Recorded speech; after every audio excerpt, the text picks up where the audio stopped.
Welcome to the What About series, where we talk about therapy topics in a highly condensed and easy digested way.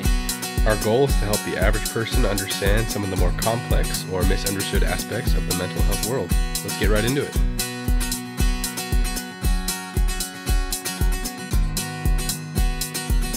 Alrighty, so in this episode, we're going to be talking about something that isn't really talked about a lot, if at all. Yeah, I'd never heard of it before we prepared this episode. Yeah, me either. And so what it is, I mean, as you already know what we're talking about. It's in the episode title. Episode title. So it's Atypical Anorexia Nervosa. And to simply summarize it for you, the symptoms for atypical anorexia are all exactly the same, except the dramatic weight loss. So someone with atypical anorexia isn't super skinny, because you all know, what it looks like. Someone with anorexia, what it looks like. They're really, really skinny. You can see, their bones are really defined and kind of sunken cheeks, and they just look typically pretty unhealthy, like really pale skin.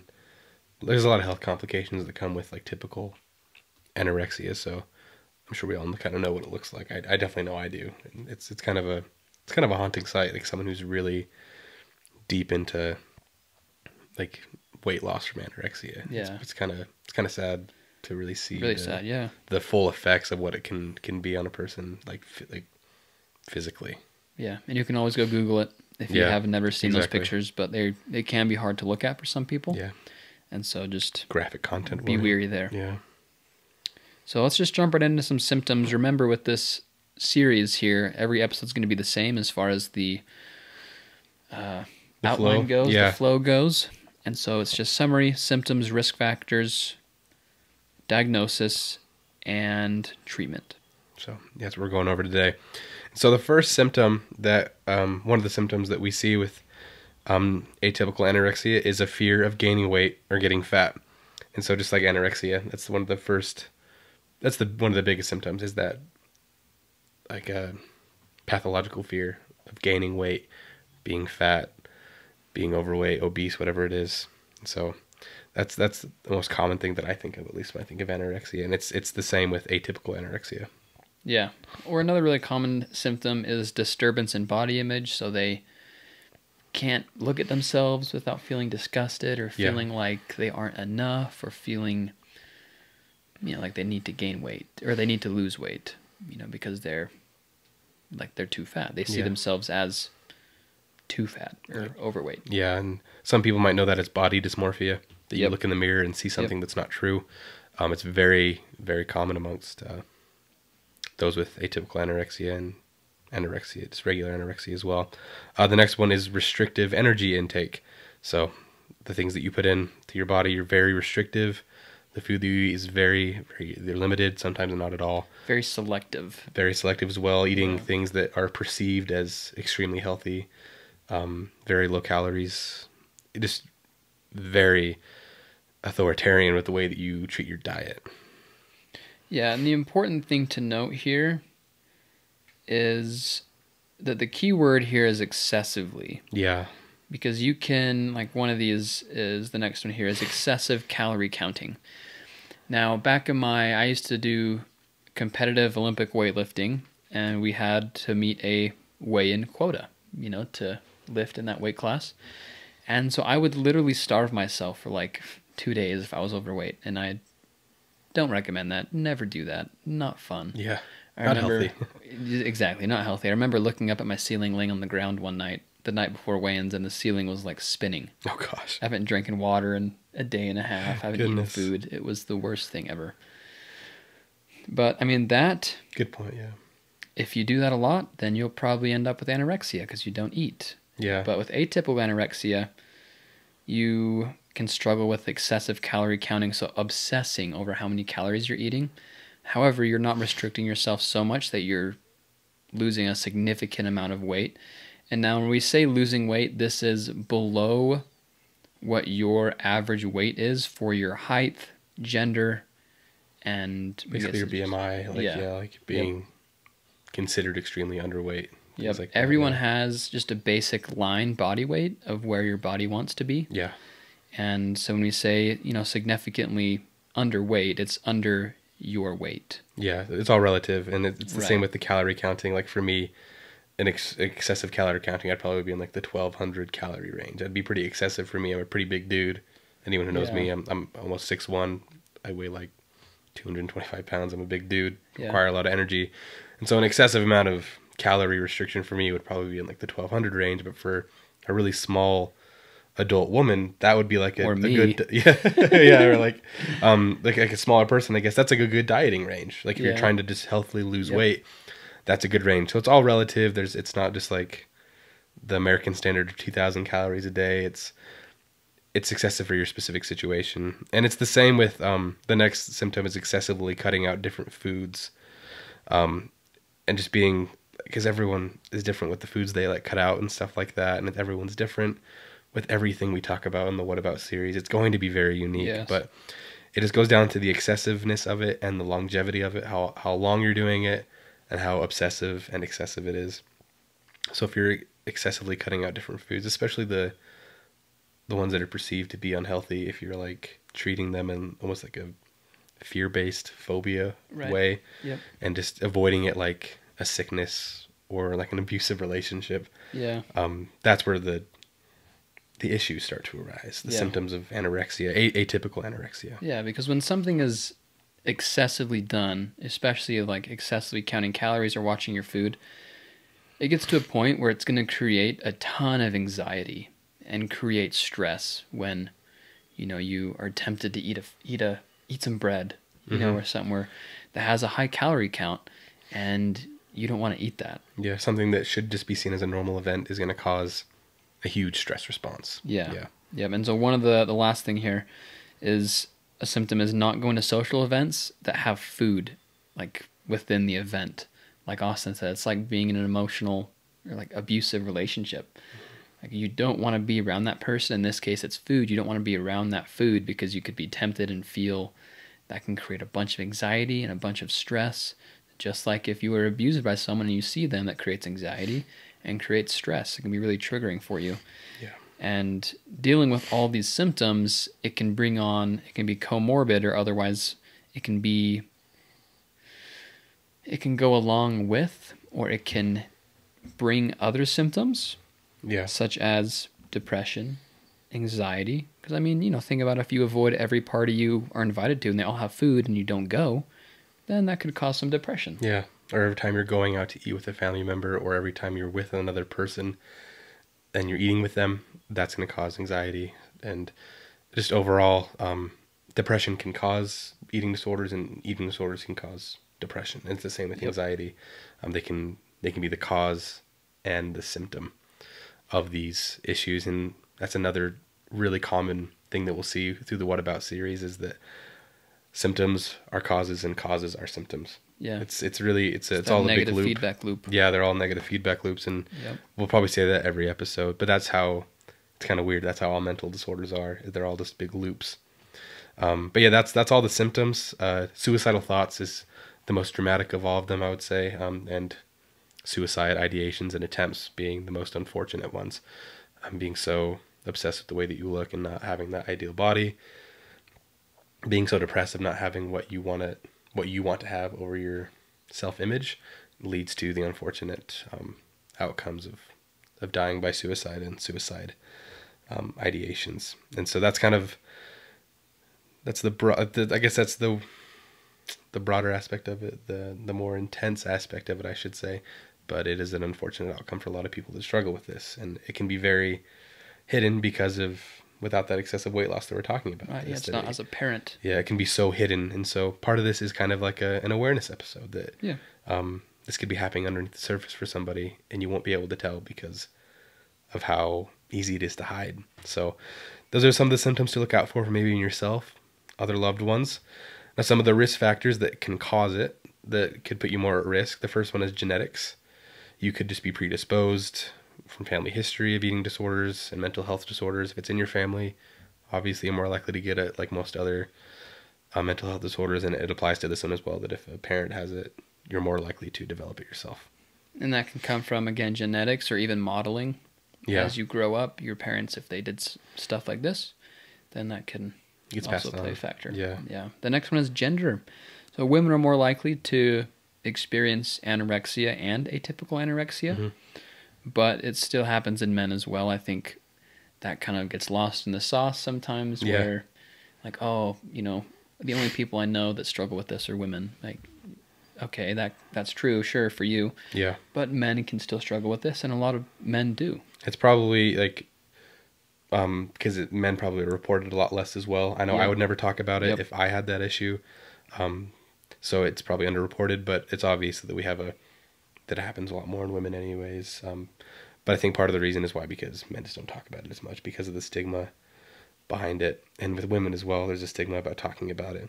But you are predisposed as a woman to more likely to develop it. But Yep. And because we're also, these next risk factors are going to also play into like gender. your gender Yeah. as well.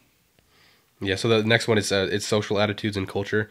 If you live in a culture, a state, a country, a city, a family even, that incentivizes being skinny or smaller, that's obviously going to put you at risk. I'm sure that's one of the first things. That's one of the first things that I thought of as we put together this episode talking about risk factors, is that if you live in a country, especially in the United States, we have a huge culture behind being fit. Like, you open up Instagram, and then we're going to talk about that, so I might as well bring it up now. Yeah. Social media is a huge risk factor. If you're constantly scrolling through social media as a man or as a woman, doesn't matter, and you're seeing these perfect cookie cutter images of perfectly toned, photoshopped pictures of people with perfect bodies. I make air quotes, you can't see it of course, but perfect bodies, and that can put you at risk to developing atypical anorexia, having those excessive food habits. And so you just have to, I guess, watch your media intake and be aware of the culture that surrounds you that might be pushing you to develop some of these symptoms and fall into this disorder. Yeah, it's unfortunate that something can be used for so much good, and that was the way it was intended for. Social media, something that was meant for good can cause such a really big issue, especially in the mental health world. Social media, especially for atypical anorexia nervosa and anorexia, social media is one of the biggest, if not the biggest, risk factor right now because of how much time we all spend on social media. Like, I'm one of those people. Me too. Absolutely. I'm sure I catch myself without even not realizing it that, Facebook's open.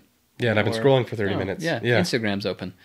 And even though you may not presently be consuming and looking at all these pictures, you still are consuming these, and your brain is looking at these pictures. It's taking note. Yeah. Your brain's taking note of what's happening.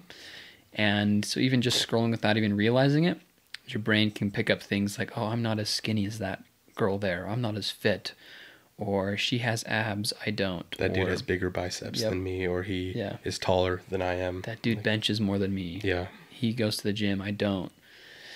And so social media huge risk factor. Floods your brain with a bunch of unnecessary things. Just try to control that. That don't need to be there. Yeah. And I guess that takes us to one of the last risk factors. This was an interesting one, huge one that really took me by surprise, is that playing a sport that focuses on body shape and size can play a huge factor into your developing this or not. So if you're involved in sports like gymnastics, ballet, bodybuilding, wrestling, cheerleading, just those sports that focus on the way that you look and your weight and your size, like boxing too, like where there's weight classes and things like that. Like how Enoch was saying earlier with the weightlifting, in certain weight classes, this is obviously there's going to be excessive calorie counting and excessive dieting control. And like we said earlier, it can be less harmful, I should say, in some situations. But if it's over a long period of time and you start to develop those other symptoms and it starts to affect your daily life, that's where the issues start to come in. So if you play one of those sports, you could be more at risk for developing atypical anorexia. Yeah, that's something you could be obsessed over. And yeah. Honestly, dealing with, going through that myself, I can see how that can be addicting and how someone would want to keep doing that. Yeah. I mean, I definitely don't, but I can see how that can be something that people can be obsessed over. Yeah, it could be very fulfilling and Yeah. very easy to obsess over, for sure. Yeah. So now we're going to go over the diagnosis, and we're probably going to say this every episode, but remember, this podcast is not therapy. We aren't professionals yet. We are, you can just call us apprentices. You know, we're not. They're still students, still learning. Still students. Yeah. We're not professionals. And even if we were professionals, we would say the same thing. We are not here to diagnose you with anything. And even over social media or whatever, we can't diagnose you. So if these are symptoms that you do experience, we would highly recommend you to go get some help and go see a therapist. Yeah, you can't diagnose yourself, too. Yeah. Like, that's another thing. Right. You should see a professional to get the correct help. Yep, you can't say, oh, I have I have atypical anorexia. Like, okay, you may have some symptoms, but you may not even have it. And yeah. So, and you may think you don't have it, and then you actually do. Like, it goes both ways. So that's what makes help so appropriate and so necessary. And that's what makes therapy so awesome, man, is you can go get help. The resources are there. And even if you struggle financially, if you say, oh, it's too expensive, go to places like we talked about last time, betterhelp.com.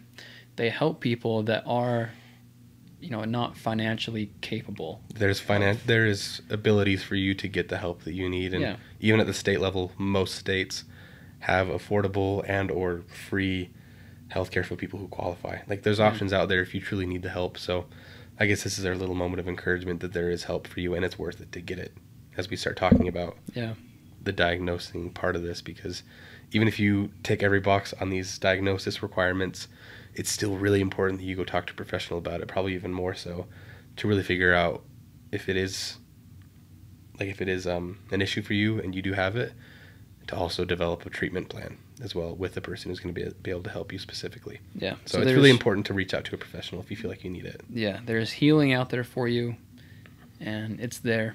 You just got to kind of put yourself out there a little bit and find some good therapists there. Yeah.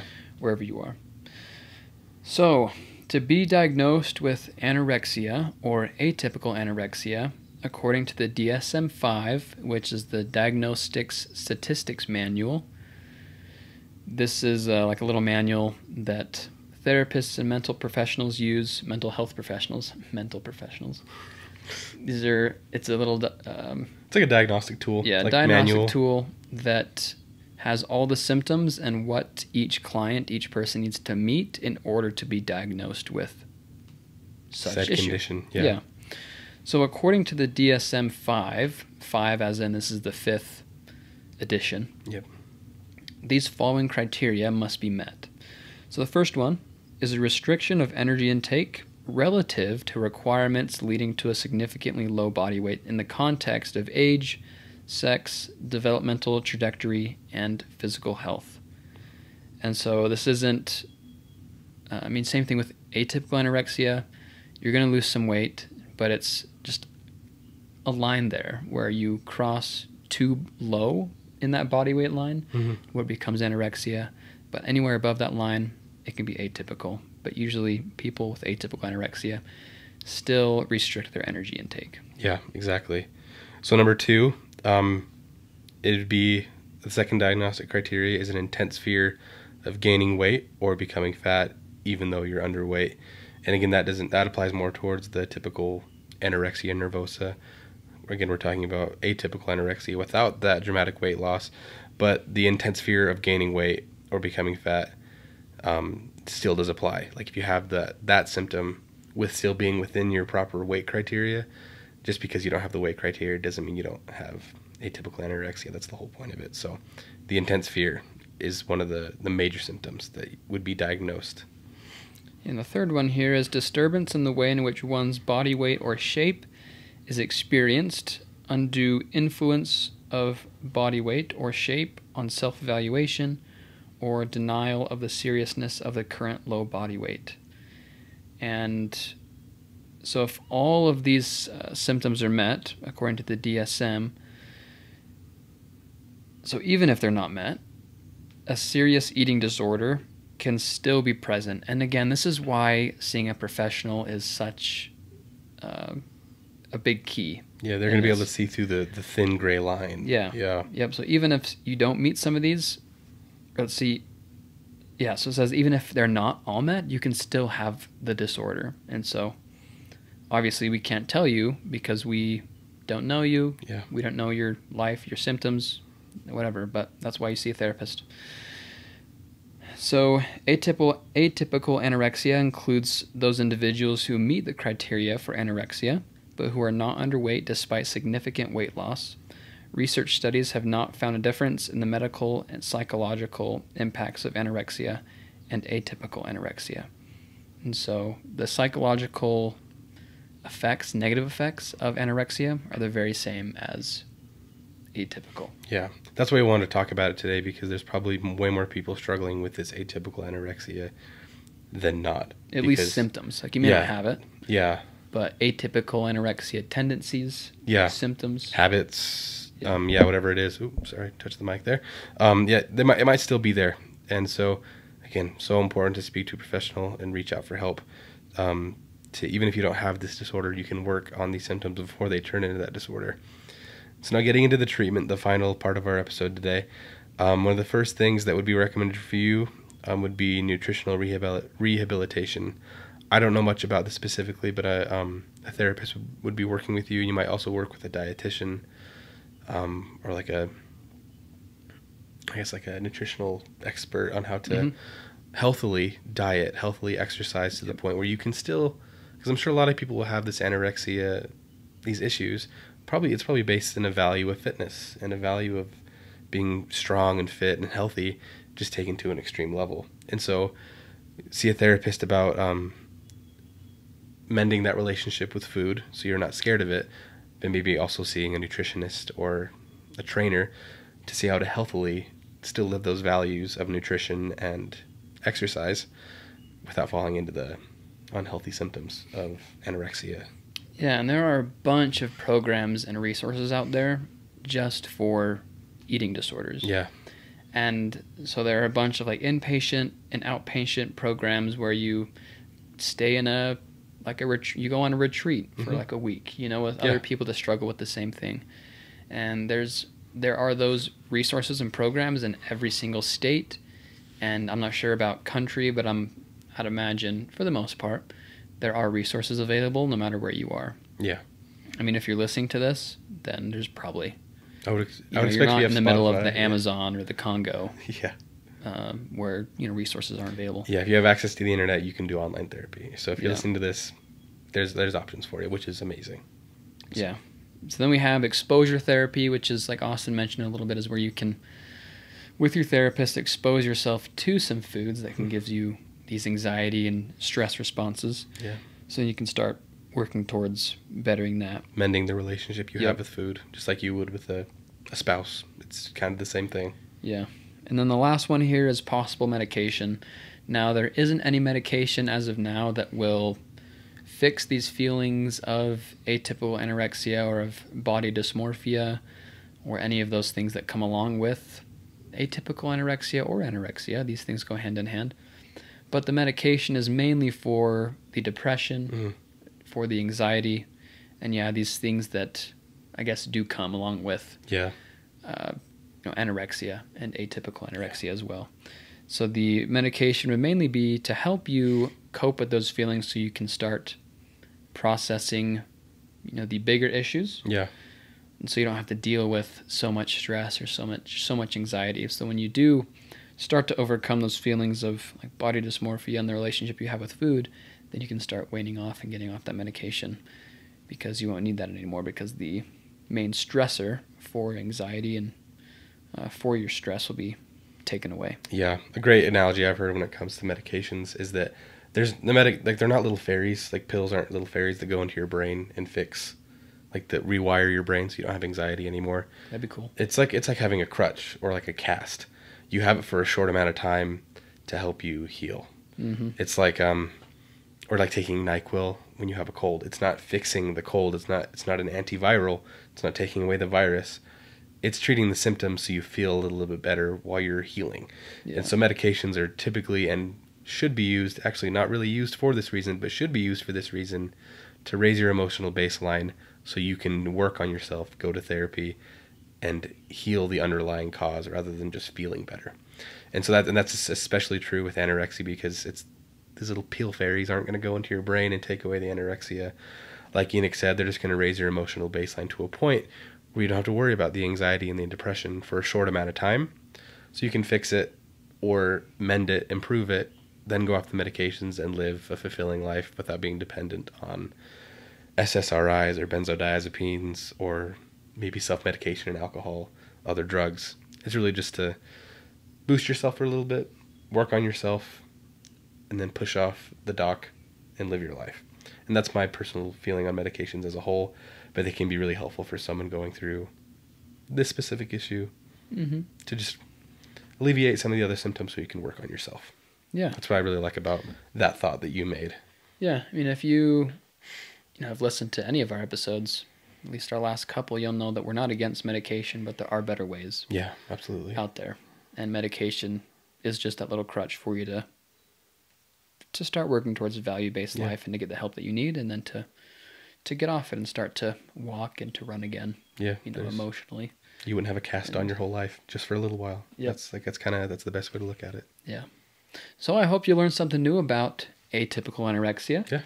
It is definitely, more underlying than anorexia. And so if you get anything from this episode, just maybe realize that someone you know or someone you run into could be struggling with this. And so just do your best to be sensitive and just a reminder to be nice to everyone you meet, because you really don't know what everyone's going through. Everyone has their own crap.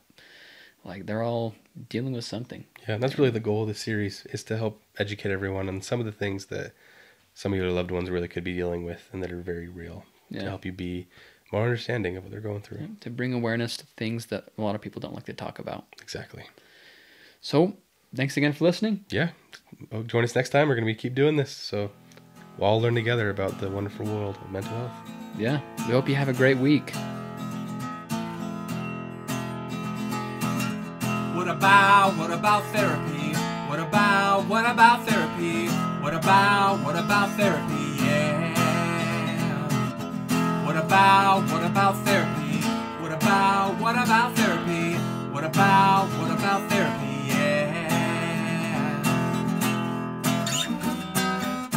What about therapy? What about therapy?